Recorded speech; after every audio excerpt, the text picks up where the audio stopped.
ಎಲ್ಲರಿಗೂ ಯೂಟ್ಯೂಬ್ ಚಾನಲ್ಗೆ ಸ್ವಾಗತ. ಈ ಒಂದು ವಿಡಿಯೋದಲ್ಲಿ ನಾವು 7ನೇ ತರಗತಿ ಸಮಾಜ ವಿಜ್ಞಾನ ಅಧ್ಯಾಯ 21 ವಿವಿಧ ಕ್ಷೇತ್ರಗಳಲ್ಲಿ ಮುನ್ನಡೆ ಈ ಪಾಠದ ಪ್ರಶ್ನೋತ್ತರಗಳನ್ನು ನೋಡೋಣ.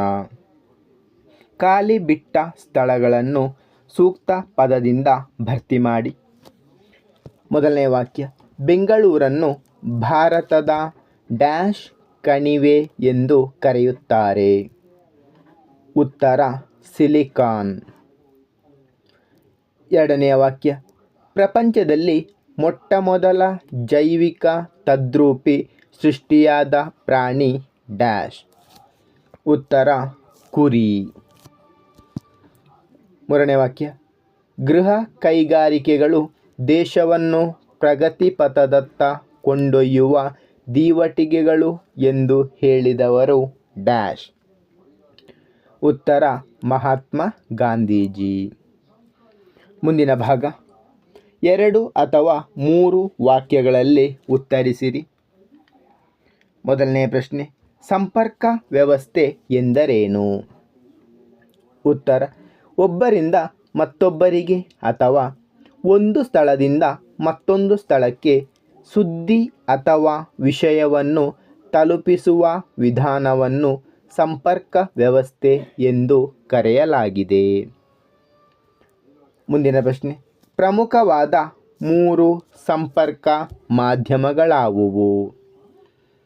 ಉತ್ತರ, ಪ್ರಮುಖವಾದ 3 ಸಂಪರ್ಕ ಮಾಧ್ಯಮಗಳು ಮುದ್ರಣ ಮಾಧ್ಯಮ, ವಿದ್ಯುನ್ಮಾನ ಮಾಧ್ಯಮ, ಮನರಂಜನಾ ಮಾಧ್ಯಮ. ಮುಂದಿನ ಪ್ರಶ್ನೆ, ಮಾಹಿತಿ ತಂತ್ರಜ್ಞಾನ ಎಂದರೇನು? ಉತ್ತರ, ತಂತ್ರಜ್ಞಾನದ ನೆರವಿನಿಂದ ಮಾಹಿತಿ ಸೃಷ್ಟಿ ಮತ್ತು ಪ್ರಸರಣದ ಕ್ರಿಯೆಯನ್ನು ಮಾಹಿತಿ ತಂತ್ರಜ್ಞಾನ ಎನ್ನುವರು. ಮುಂದಿನ ಪ್ರಶ್ನೆ, ಜೈವಿಕ ತಂತ್ರಜ್ಞಾನ ಎಂದರೇನು? ಉತ್ತರ, ಜೀವವಿಜ್ಞಾನ ಮತ್ತು ಇತರ ಮೂಲ ವಿಜ್ಞಾನಗಳ ಅನ್ವಯಿಕ ರೂಪವನ್ನು ಜೈವಿಕ ತಂತ್ರಜ್ಞಾನ ಎನ್ನುವರು.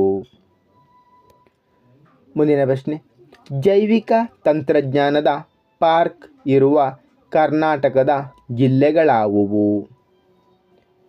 ಉತ್ತರ, ಜೈವಿಕ ತಂತ್ರಜ್ಞಾನದ ಪಾರ್ಕ್ ಇರುವ ಕರ್ನಾಟಕದ ಜಿಲ್ಲೆಗಳು ಬೆಂಗಳೂರು ಮತ್ತು ಧಾರವಾಡ.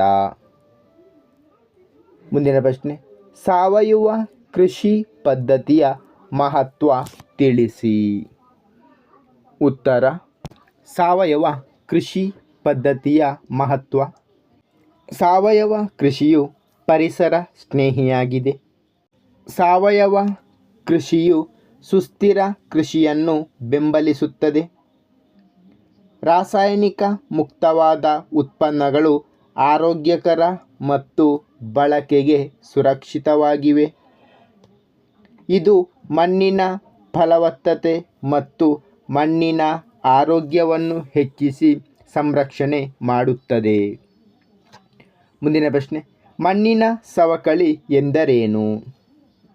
ಉತ್ತರ, ಗಾಳಿ, ಮಳೆ ಮತ್ತು ಪ್ರವಾಹ ಮೊದಲಾದ ನೈಸರ್ಗಿಕ ಕ್ರಿಯೆಗಳಿಂದ ಮಣ್ಣಿನ ಫಲವತ್ತಾದ ಮೇಲಿನ ಪದರು ಕಳಚಿ ಹೋಗುವುದಕ್ಕೆ ಮಣ್ಣಿನ ಸವಕಳಿ ಎನ್ನುವರು.